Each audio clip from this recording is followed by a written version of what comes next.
Deadpool 2. I'm not going to go into spoiling a lot of the jokes or anything because you need to see them yourself. You know, this isn't like our time to steal these jokes. You know, we waited a long time to talk about Infinity War spoilery, so I think it's time to wait for Deadpool's next week, if you haven't seen the movie in 2 weeks, there's no excuse. I'm on that train too. I had a friend the other day who just saw Infinity War, and she was like, "Wow, I can't. I'm so happy I waited so long to see it." I'm like, "You're an idiot. Yeah, you're a fool. You're an idiot. You should have seen that movie the night it came out if you really cared." Sorry. Agreed. Or at least if you had work the next day or that weekend. Right, that weekend. You had at least a weekend for the hardcore fans. Go out and see it.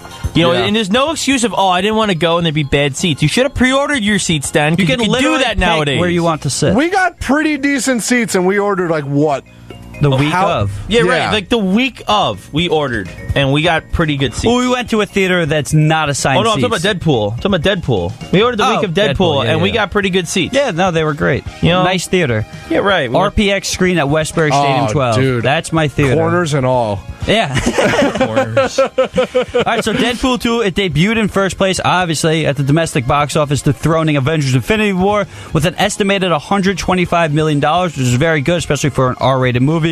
While 20th Century Fox's sequel was previously projected to make $150 million in its opening weekend, estimates dropped throughout the weekend after Saturday sales came in at $40.5 million, below expectations of $45 million or more for the day.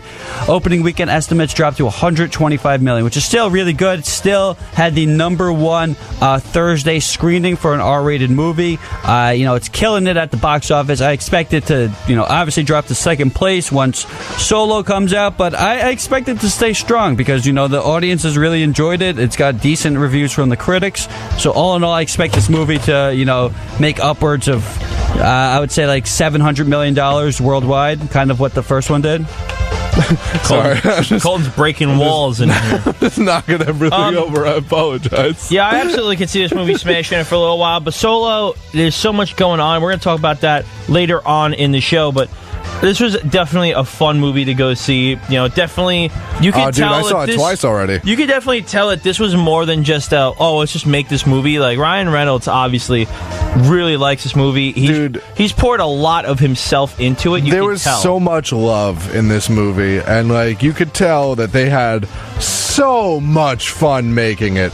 And here's my thing too: is that I was looking at it and I was looking at Josh Brolin, great. Who's great. I'm getting a Josh Brolin haircut soon. Who now? This is the second superhero movie he's done in a matter of 3 weeks. He's had 2 superhero movies. He's got the number 1 and number 2 movie, right? And he's basically like a central key part in both of those movies. Right. He's like the Beatles of superhero villains. Yeah. Right now he's Cable. I'm not gonna spoil it, but So the whole thing I'm trying to say is that he comes from his father was an acclaimed actor. Yeah, I believe it's James Brolin. James Brolin was an acclaimed actor. He was, I guess, pretty acclaimed at one point. Josh? Yeah. Josh, yeah, man. He's been nominated for Oscars, man. He was awesome in True Grit.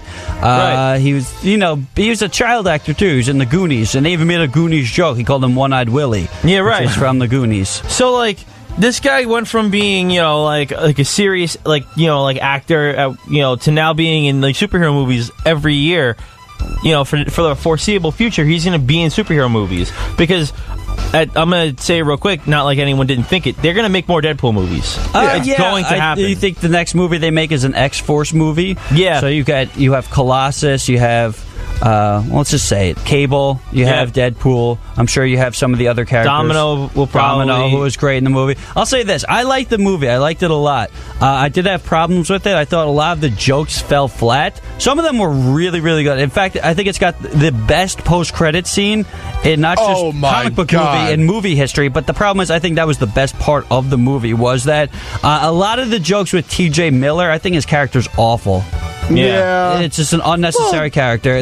I didn't laugh one bit at any of his jokes. Well, you know why I think that happened is because all the stuff that's going on with him right now. I don't think they really want to be with him anymore. Yeah, I think they're either going to kill his character off very, very soon, or they're just not going to have him in the next. I don't know. I don't know if that has anything to do with it. There's too much controversy around him right now, and it's not good controversy. If it was like some like stupid controversy, like he didn't pay taxes or something, but he's caught up in the whole Me Too thing and all that stuff. So it's like he's in an not area in a good where way at all. Yeah, like not in a way where he can like foreseeably get out of I don't think they like purposely sabotage his character. No, because not of at that. all. Absolutely. But I'm saying that it if definitely didn't help his character at all. No, I'm not saying that at all. What I'm trying to say is I believe that his character isn't as funny in this movie, and not because of any of that reasons, but since it's not as funny as it was in the first,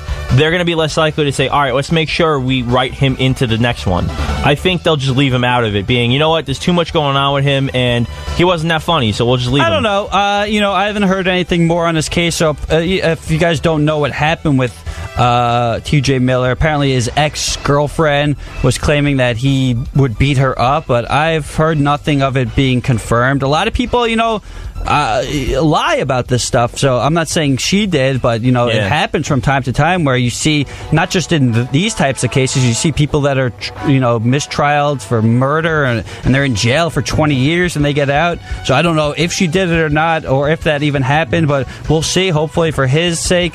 I'm not really a big fan of his. I've seen a few movies with him in it. I heard he's really good in Silicon Valley. He's great in Silicon Valley. But from the roles I saw, he was in like a Christmas movie with Jennifer Aniston, which was awful. I saw him in the Transformers movie, which I didn't really care for. He was pretty good in Ready Player One, I'd say that. I mean, he was in 2 big movies this year. Yeah, that's another movie I have still yet to see, is Ready Player One. Yeah, you have problems, bro. That was a great movie. Yeah, that was a good movie? I enjoyed Ready Player One. I didn't enjoy a lot in Deadpool 2. I thought the action was really good. Again, I just think, I'm not the biggest fan of the character. I think he's just kind of, hey, I'd say offensive things, and there's no real connection to the character. Sausage Party was a person.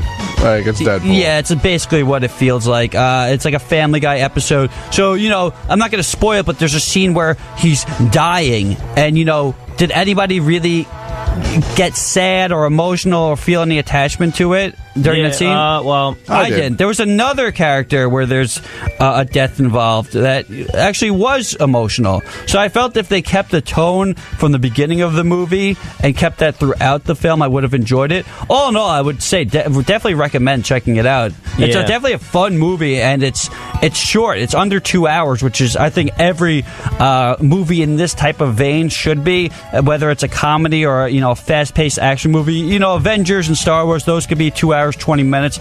This was perfect in its hour, 45 minutes. I felt like the previews and commercials were longer than the movie. Yeah. I mean, I would say, Colton's seen it twice. I want to go see it again soon. This is definitely a great movie to watch. Good time. You'll definitely enjoy it if you like superhero movies. A lot of quick, scenes and cameos and jokes that definitely warrant a second viewing. Yeah. There's a lot of stuff I missed. Another one of my favorite things is that can I reveal one of the jokes? No, let's not do it. Tiny joke. No, I wouldn't say it. No, let's just leave the whole thing for people to see and see if they like it or not. All right, it's a passing joke. Well, you know what? Some of the passing jokes in that movie were better than some of the jokes they said. All right, purposely. Fine, whatever. We'll say them next week, but okay. Next week, full spoiler review from top to bottom. We'll go over, all the characters that you don't know about. There's a really great surprise, which I enjoyed. I'll say this: I didn't like the kid actor in it. I thought he was fine. I just didn't really care for him. Yeah, I didn't really care for his character. I didn't think he was bad, but as an actor, he was great. Yeah, but that's what the whole plot is revolves around this kid, and the fact that is, there's no real threat, there's no real villain in this movie. I'll leave it at that. Yeah, there is no clear-cut villain. Which is fine, but after seeing Thanos as such an awesome villain, it was kind of lackluster. You know what's going to be really funny? When they eventually introduce the Deadpool franchise and the X-Men franchise to the MCU. It's not going to happen. They're not going to do it? You I don't think so. Well, how have they not included the Netflix TV shows that take place in Manhattan? All these things are going down. you would think that in Hell's Kitchen, if an alien showed up on an alien ship, the defenders, the guys who are like, we defend Manhattan, would show up to that. I don't know, maybe we'll get it. You would think that Daredevil, guy who's got like, a sixth sense where he can feel and see things, he would go, oh my God, there's aliens here. And he would, get, Jessica Jones, who's like the world's greatest detective, or something like that. Luke Cage, who literally can't be killed unless your Luke Cage's like brother, and you'd get the Iron Fist, who just little prima donna boy, but you're the Punisher. How does the Punisher not show up? Yeah, dude, is this whole point is to just sit there and kill things that are a threat. I think that it would be really cool if they introduced the Deadpool franchise into MCU, because I think it'd be hilarious to see Cable and Thanos exist in the same universe. Oh no, you see, for me, the big thing I'd want to see Deadpool, I'd want to see the Punisher, and I want to see Spider-Man have a movie together, because Deadpool is that wisecracking, like, anti-hero crazy guy. Punisher just kills things, and Spider-Man is the guy who's like, come on guys, do the good thing, and they just look at him like, no. We need a Deadpool Spidey movie. Be great to see. We absolutely need a Deadpool Spidey movie. I also am a huge fan of, I was actually thinking about this the other day. You know how Vanessa is his love interest in Deadpool? Yeah. What if, eventually down the line in the Deadpool franchise, they turn her into Lady Death? Well, we'll see what happens with that. That'd be really interesting. We're going to be going into Star Wars in about 2 minutes, but before we do, real quick, some big news happened over last week. I know you guys really don't care much for it, but Call of Duty Black Ops 4 has been confirmed. Not true. The Black Ops series I've always been a fan of. Yeah, but even still, it's like whatever. There's going to be no campaign to this. It's going to be all multiplayer. Oh, never mind. I don't care anymore. They're going to be weaving in narrative into the multiplayer. Sorry. Nope. And the idea is that they're going to be merging all of the Black Ops games into one game, and they're calling it Blackout. They're not calling it Black Ops. It's called Blackout. So you're going to have everything from Black Ops 1 to Black Ops 3. Every single character will be coming back and making stuff going on with it. Nope. It looks like an interesting concept. They're having brand new modes they say are going to be 3 times bigger than, and they used the map of Nuketown as their reference. Yeah, but of course Nuketown they did. Is like the smallest map, one of the smallest maps ever made, so I don't understand that. They've had bigger maps than that, but whatever the case is, this doesn't look too great, honestly. The best part of it was they released news about the new zombies, which is my favorite part of a Black Ops or a Treyarch game. And they're going to have 4 zombies maps on release that you can play. 4 different maps that you can play. And they're going to have 1 remastered map, all with release. And the remastered map is the best map ever made, Mob of the Dead, which was incredible. You're on Alcatraz Island. How much cooler than that could it get? So I think, honestly, the best part of this is the zombies. If I'm even going to buy this game, it's only for the zombies. I bought, I didn't really buy Black Ops 3, but I got and played Black Ops 3 for the campaign because it was so interesting. Yeah, I thought the campaign in Black Ops 3 was honestly the worst of one of most Call of Duties. I thought it was really bad. I thought it was, in comparison to the other ones, it wasn't that great, but I still enjoyed playing it a lot. You can have fun playing it, but I thought it just had a weak story. And then the other big game news was that Battlefield 5 is apparently going to be World War II, like everyone was saying beforehand. Oh, which God. We need another one of those, right? Yeah. So I mean, they've had really good World War II Battlefield games, like Battlefield 1944, 1945 were some of the greatest World War II games made, and they were amazing. And coming off Battlefield 1, where they killed it with World War I, they could definitely stand to do this really well. So I have much more hope for that game than I did Call of Duty World War II, or even this new Call of Duty Blackout. At least we know that our future generations of kids will never get anything about World War II wrong, ever. Shut up. I mean, they get it all wrong. Because they're really factual, these games, right? Yeah. No. They're super factual, especially the Call of Duty one. Yeah, that's what I heard. You know what the worst part of this is? They just updated again, and they changed the multiplayer again.